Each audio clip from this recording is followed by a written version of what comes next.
I were to summarize what anxiety feels like at a severe degree, it's like living through a survival horror game every single day. Like just going grocery shopping, I've had to plan my routes so I'd have the least amount of contact possible. Okay, go up here, grab the apples, go down here, grab the rice, have a tactical panic attack in this corner, then go up here to get the health herb as well as a muffin. I used to be like that, and I'm only better now in such a way that I have a threshold between me being a functional human and becoming a quivering blob of nonsense. My resource management is my phone battery and my headphone battery, because if those were to die in public, I fear I might literally explode. Hey, how's it going? Oh god, social encounter. Okay, stick to the plan. Are you okay? You're sweating a lot. Yes. Which reminds me, my friend convinced me that combustible human disease was a thing when I was a kid, so at one point, I legitimately thought I would, okay? Literally just the other day when I was going grocery shopping, I had to go into a very secluded aisle just to come down from a panic attack I was starting to have. And I'm sure if you relate with this, you wouldn't be surprised to hear I turned around to see a security guard staring at me. Basically, anxiety equals suspicious, but look at Nemesis, dude, dang, oh my god. And even with years of working through it, there's still days where I will push off grocery shopping because I would rather just not go outside that day. Nobody can find me in here. Hey, it's the IRS, open up! You fools. Now, don't worry, all of that said, I am in a good mental space, and I've healed a lot. Anxiety is just one of those things that take time, and I don't think really ever is fully curable. And I know you might think I'm pulling your chains, but now, I can talk to someone for about 5 minutes. Do I walk away and overthink the slightest thing I said every single time?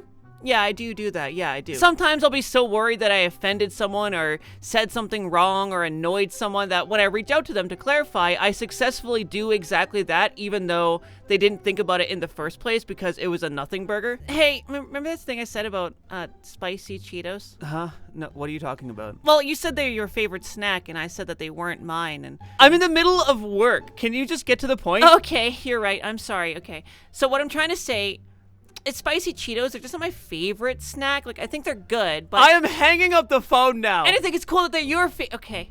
Without a doubt, my least favorite part of anxiety is the overthinking aspect. Like, anytime there's something that's good in my life, I begin to sit there and contemplate the millions of ways it could suddenly just go wrong. Got a new job you like? Well, what if in the first week you get sick and then all of a sudden you can't go in, but then they think that you're just being lazy and you get fired? Going on a trip soon? Don't even get me started about that. What if when you're driving there, your tire pops, or all of a sudden there's an earthquake and there's a massive split in the middle of the road that cuts you off from your destination, or worse yet, you fall in and then you're in the upside down. And now you have to battle monsters, okay? It's not ideal. Are you in a happy, loving relationship? What if they explode? And I realize that this kind of stems into hypochondria, but there's a lot of parallels. There's been times where I've gone in to get checked for a disease like 6 times in a year, and every time it'd be negative, but then I'd be like, oh, well, what if the test was faulty? Or what if I caught it by doing this all of a sudden? Because part of anxiety isn't just getting reassurance, it's getting the same reassurance in 70 different ways, so it finally sets into your little peanut little brain. Or at least my little brain. I mean, look at that little tiny little guy. Oh, it's so adorable, man. So little mass, but so much thoughts of impending doom. Here's a quick list of things I do because of anxiety. Triple checking I did something right, not knowing how to respond to compliments, using way too many emotes in an online conversation so people know I'm not being mean, walking one direction, seeing a group of people come my way, and then immediately just walking a different direction, and finally peeking out my windows to make sure there's no social encounter between me and wherever I might be going. But don't get me wrong, there's absolutely days where I go into public and I feel like a slay boss. And lately that's kind of more often than not. That's a lie. I'm lying to you. I'm trying to sound cool and confident. Like, there is absolutely days where I do, and it's more common now, but it's not more often than not. TLDR of the story is people scare me. They're weird. They smell sometimes. A really good example of this is huge shout out to One Topic, first of all. Okay, quick edit.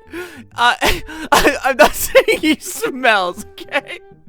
Listen to the rest. That's not why he's getting shout out. When we did a collab, we had like 2 hours of video done, and I cut that down to 20 minutes because so much of it was unusable. That poor man's back having to carry the entire video, as I was just like, oh yeah, so real. Yes, queen. Like, I don't know what to say half the time, okay? Talking is hard, especially when it isn't just to a microphone. Like, when people can reply, Oh my god. Like, how does anybody talk to someone when they could just reply with anything at any time? And then you have to respond to that. It's very complicated. Like, let's do a test really quick, okay? Say something to me right now vocally. Literally anything. I couldn't hear you. This is a perfect dynamic. Okay, now leave a comment. Literally say just anything. You fool. That was only for engagement. You fell right for my trap. Oh, you didn't leave a comment? Well played. Let me know how much you owned me in the comments. I'm the embodiment of a theater kid, okay? You put me on stage in front of a spotlight or a camera, and I'm the most confident person you've ever seen, but anything else, I am a blob of nonsense. In all honesty, I was legitimately embarrassed when I hit my lowest low and realized I couldn't go into public without headphones blasting my ears out. But being embarrassed of our flaws doesn't really make any sense because they don't define us. Ironically, being embarrassed of these flaws was what was holding me back from healing and improving as a person, and I think that's the same for a lot of people. And if there's anything to take away from this nonsensical fever dream of a video, it's probably that. Wait, no. More importantly, this. Yes, Nemesis, more power, own the stage, earn those likes and subscribes. Perfect, Nemesis, wrap it up, let's go, people. And with that, this video sponsored G-Subs will send you free packets to your door, literally no cost, with the link down below or code GENDERFLUID. And I mean literally free, which is insane. And this stuff is so good, it's replaced energy drinks for me completely. If you decide you like it too, use code GENDERFLUID to save 10% off and support the channel directly. It really does help a lot. So thanks for watching.